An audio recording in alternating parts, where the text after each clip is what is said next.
Doutor Bruno Trezano, na data 9, processo a 10.251 de 2024, pelo recorrente Leonardo. Bom dia. Bom dia. Eu estou conhecendo do recurso de Leonardo, negando-lhe provimento. Interesse, doutor? Gostaria, excelência. Tem. Eu só tenho a palavra pelo prazo regimental. Certo.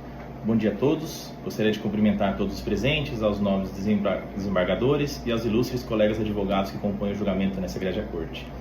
Pois bem, excelências, o que motivou a interposição desse recurso ordinário foi em conformismo com a decisão do juiz Acó, no que diz respeito ao reconhecimento da atividade exercida pelo recorrente como perigosa.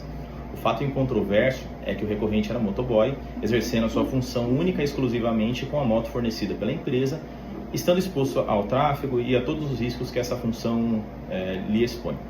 De acordo com o artigo 193 da CLT, a matéria relativa às atividades e operações perigosas depende de regulamentação do MTE.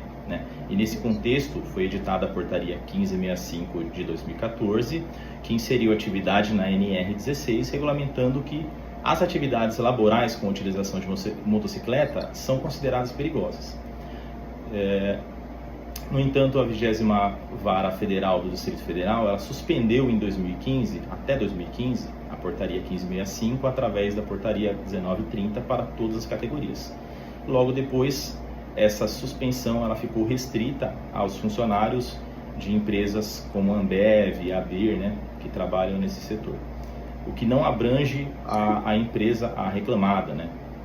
Portanto, excelências, tendo em vista esse novo entendimento, a jurisprudência definiu que a suspensão da portaria se restringe apenas àquele grupo de trabalhadores, não tendo repercussão geral. Por essas razões, pede-se a reforma da decisão para garantir ao recorrente os direitos trabalhistas devidos. Assim, eu sustento.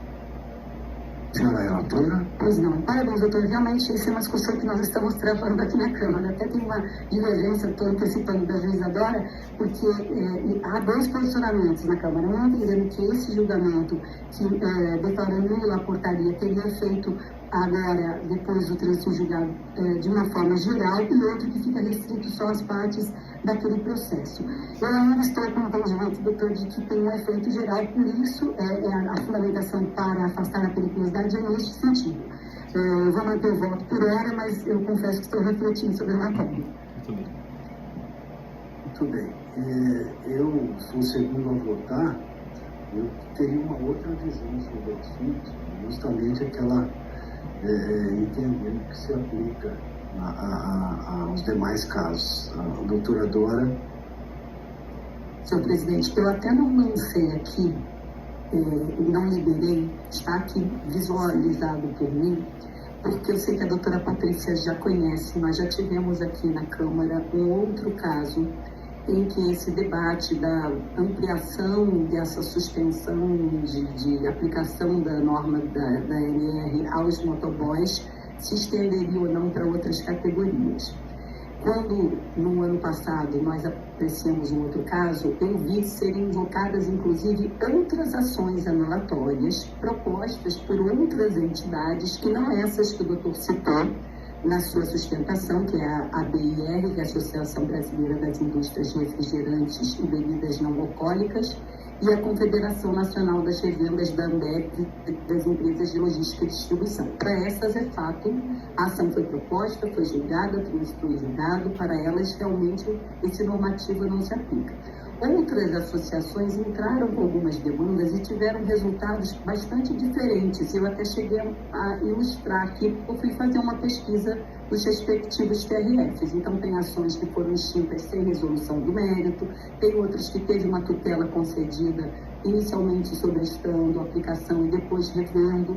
Então, como eu tenho entendido, que me parece que é o seu posicionamento também, eu acho que a gente não poderia fazer uma interpretação ampliativa desse julgado que se refere a partes específicas para todas as categorias. E nesse caso, como o doutor expôs, o Leonardo não trabalhou para a empresa da área de logística, distribuição de bebida. Essa reclamada, salvo engano, ela trabalhava com a produção de alimentos e perfumaria e materiais de higiene para pets, para animais. Então, eu entendo que deveríamos manter a aplicação da MR e o adicional de periculosidade para esse trabalhador que inequivocamente atuou utilizando a motocicleta no seu dia a dia. Então, esse é um tema que a gente tem debatido. Eu acho que tem julgado do desembargador no mesmo sentido que o meu, ampliando para todas as categorias. Eu acho que na última sessão acho que a desembargadora Larissa começou a acompanhar esse entendimento de que só vale para quem propôs a ação.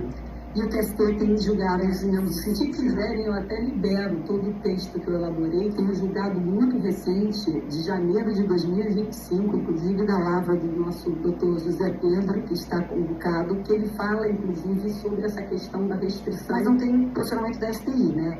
Tá, STI não, mas tem sido a maioria no TST pela pesquisa que eu fiz. Se quiserem, eu libero aqui depois para conhecimento. Doutora Patrícia, teria como... Não, mas então o entendimento vai entender que só se aplica àquelas partes, porque eu reformulo sem nenhum problema. Eu achei que o seu entendimento era no sentido do eu. Nesse sentido de que, a partir do momento que eles anularam a portaria, eu tenho entendido que a anulação vale para todas as categorias, não só para quem propôs a ação. Se for o seu entendimento, eu reformulo sem nenhum problema. Eu sou aqui pela concessão do adicional de periculosidade, é o que a doutora tomara o posicionamento dela, da divergência, né? Tá. Então é nesse sentido. Não, ok. Eu tenho até pronto já, porque eu já reformulei outros processos por conta disso. Então doutor, vai ficar por maioria, por ressalva de entendimento pessoal, eu vou dar provimento ao recurso para definir o adicional de periculosidade. E aí eu altero a fundamentação. Não, doutor. Então fica assim. Julgado, a senhora vai reformular, então, por unanimidade. Por unanimidade, nos termos do novo voto da senhora relatora, que concede o adicional de periculosidade. O senhor entendeu? Entendi. Peço escusas aí pelo nervosismo, pois é a primeira sustentação oral, mas agradeço a mudança no entendimento. Pensei que o senhor fosse veterano já. Obrigado. Tranquilidade. Muito obrigado. Parabéns, viu, doutor, pela primeira sustentação. Seja sempre bem-vindo. Obrigado, excelência. Tenham todos um bom dia e um bom trabalho. Bom dia.